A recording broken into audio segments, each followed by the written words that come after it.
Bonjour, vous procédez à l'analyse sensorielle de 2 vins, blanc et rouge, et d'une autre boisson froide ou chaude, à l'aveugle, en respectant les différentes étapes de la dégustation.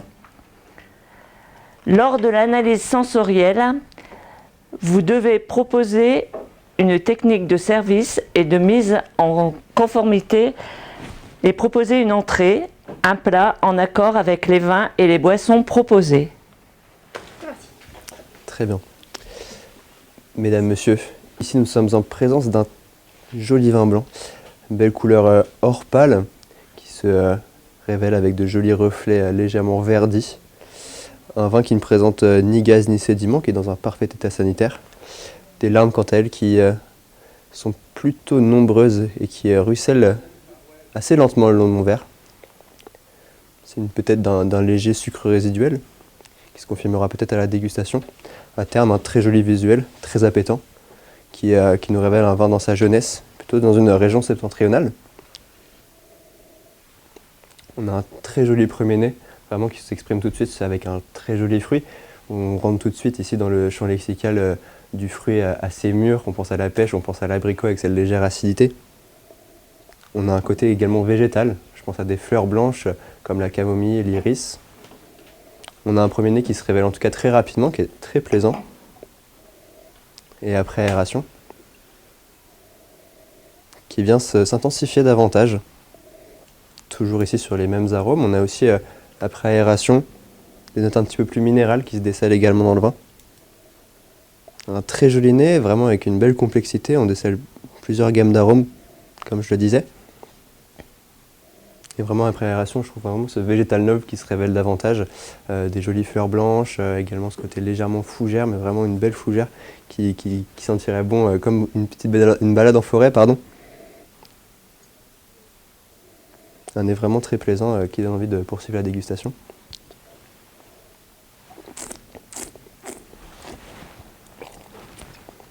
On a une bouche, excusez-moi, qui est vraiment nette, qui est précise, qui est très bien construite, avec une attaque franche, légèrement sur l'acidité, un milieu de bouche avec un petit peu plus de rondeur.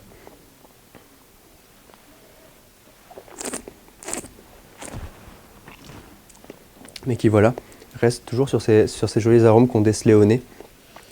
On a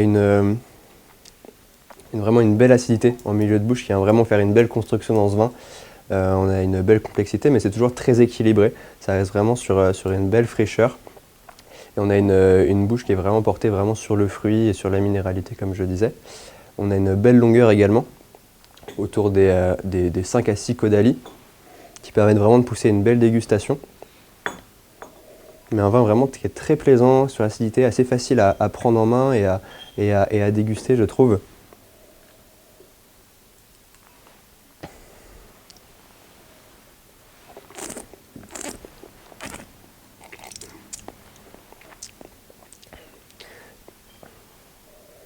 Également en bouche, j'ai ce côté végétal noble qui ressort tout de suite. C'est vraiment très très joli, mais c'est vraiment pas, ça prend pas le dessus sur le vin. On garde toujours un joli fruit. Et on a légère note d'élevage, peut-être avec un côté légèrement vanillé sur la fin de bouche. On a une rétro-olfaction qui va tirer un peu sur l'amande assez verte, vraiment quelque chose de très joli, de très noble.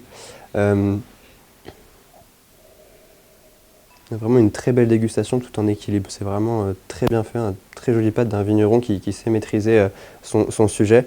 Un vin qui n'a peut-être pas fait sa malolactique, parce qu'on a vraiment une acidité assez présente, mais qui va vraiment permettre d'apporter toute cette fraîcheur que je vous présente depuis le début de cette dégustation.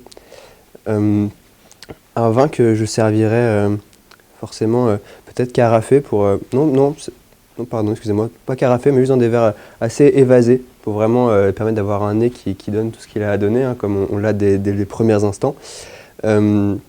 Servirait assez frais pour garder cette fraîcheur, autour des 10 à 11 degrés. Pardon. Également, peut-être un vin qu'on peut attendre quelques années, peut-être 5 ans. Vraiment, on a une belle trame acide qui permettra un vieillissement et peut-être se complexifier avec ces notes d'élevage que je chantais, cette jolie note d'amande pour aller sur un vin avec un peu plus de matière peut-être. un vin que je servirais très volontiers avec des produits issus de la mer. Je pense on pourrait mettre en valeur un très joli produit qui nous vient d'Espagne. Ici, je pense à une Carabineros, tout simplement une gambas, excusez-moi, royale de Palamos au sud de l'Espagne. On est vraiment sur des gambas avec une belle mâche très fondante qu'on pourrait juste penser cuire comme ça au barbecue japonais pour lui apporter un côté légèrement fumé, un fumé que je n'ai pas dit mais que je ressentais également au nez pour faire un petit peu ce marqueur et servir tout simplement juste le produit pour le produit avec sa bisque sur quelque chose de très simple, mais vraiment on a une belle dégustation en souplesse avec cette Carabineros vraiment tendre et cette bisque qui apporte un petit peu plus de matière. Ou alors sur un deuxième accord, pourquoi pas mettre en valeur un produit breton, ma région. Ici je pense à un fromage. On n'a pas l'habitude de consommer des fromages bretons, mais il y a des très jolies fermes qui en produisent en Bretagne.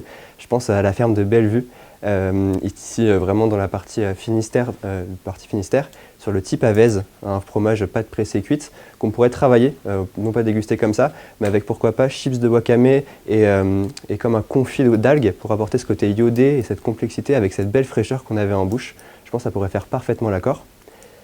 Si je devais me placer sur une région, je serais comme je laissais penser la couleur et l'intensité. Je pense qu'on est sur un vin assez jeune par sa fraîcheur, vraiment cette intensité. Sur un millésime 2021, sûrement d'une partie plutôt septentrionale.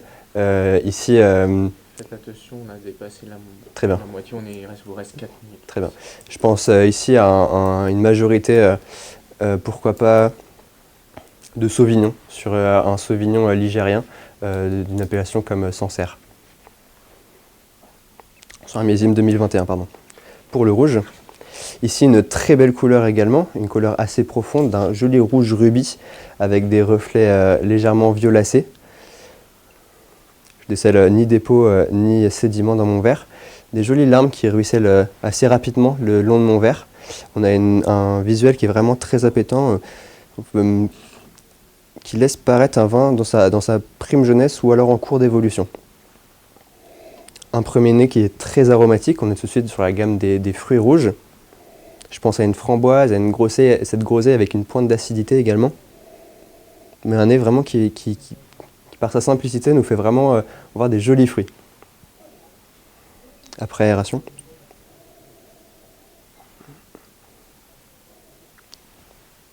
Je vais un peu trop vite. Après aération, pardon, ça donne envie le nez. On a vraiment un vin qui est sur le fruit, on a des légères notes d'élevage avec ces notes légèrement vanillées qui ne prennent pas le dessus sur la dégustation, c'est vraiment très, très joli. Et tout de suite, ça reste sur la même gamme de produits, la fraise, la framboise, vraiment juteuse qu'on aurait ramassé le jour même. C'est très bien fait, légères notes d'élevage, donc un vin qui a sûrement passé un petit peu de temps en barrique, au moins quelques mois.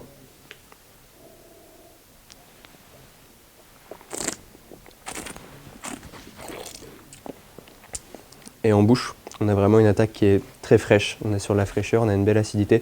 C'est net, c'est précis. C'est avec un milieu de bouche sur le fruit, mais également avec un peu plus de complexité que ça. C'est assez joli. On a de beaux épices, un côté légèrement sous-bois, un poil truffé. C'est vraiment très joli. Ça confirme un petit peu ce que je pensais sur l'élevage. Je pense qu'on a bien un vin qui a fait un petit peu d'élevage.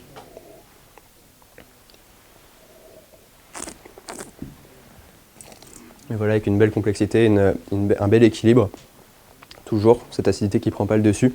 Je pense ici également avec une belle persistance autour des 5 à 6 caudalés, donc vraiment une persistance qui permet une belle dégustation. Un vin que je caraferais peut-être pour améliorer ce premier nez qui était un petit peu discret, un peu porté sur le fruit, mais qui était quand même très joli. Un carafage nécessaire, servir dans des verres assez évasés également, que je pourrais attendre encore quelques années. On voit encore que c'est un vin qui est dans sa prime jeunesse. On pourrait l'attendre facilement 10 ans, je pense, pour développer ce côté épicé que j'avais en bouche. Un vin que je servirais avec plaisir sur une viande, une volaille, un pigeon, mais cette fois-ci tué à l'étouffée pour apporter une viande saignante, accompagnée de son jus et pour apporter un petit peu d'acidité, qui est quand même le marqueur de cette bouche. Quelques mirabelles juste rôties pour apporter cette complexité supplémentaire et faire un joli jeu entre le pigeon, ce jus corsé et la mirabelle pour la fraîcheur. ça peut être très joli. Ou alors sur un plat végétarien, peut-être, c'est assez tendance dans les restaurants. Je pense aussi travailler sur une betterave. La betterave qui a la particularité d'avoir ce côté très, très rond, très doux, assez juteuse. On pourrait travailler une déclinaison de betterave simplement en suprême avec un sabayon de betterave légèrement épicé également. On peut penser à des épices comme le safran, des épices vraiment douces pour apporter une belle complexité.